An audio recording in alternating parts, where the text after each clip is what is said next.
businesses feel this pressure now to fall in line with what President Xi outlined here?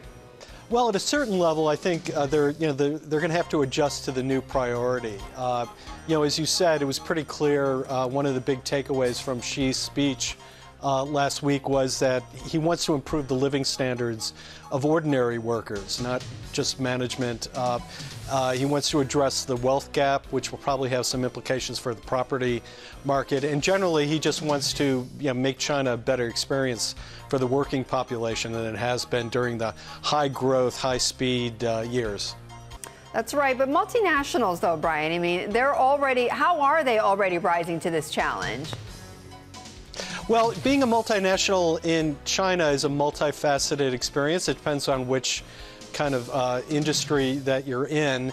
I think in the consumer goods space, you're starting to see companies trying to get ahead of the curve. I mean, Starbucks is a really interesting example. Earlier this year, they announced they were going to expand their health care plan to cover the parents of workers, and that's a recognition of kind of the hole in the safety net in China.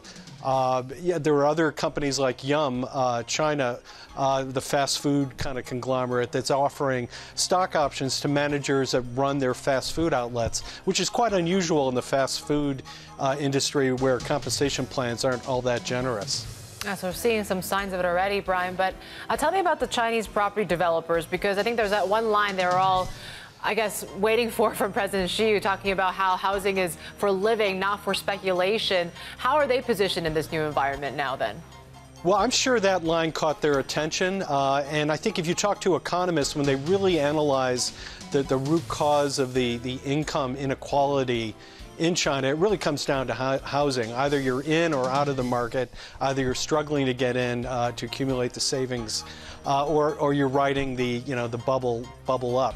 So what that's probably going to mean is that there's going to have to be a pretty serious investment in lower income housing in the major coastal cities, and then a build out of the housing stock in the second and third tier cities in the interior. So it could be an opportunity for companies somehow affected in that industry.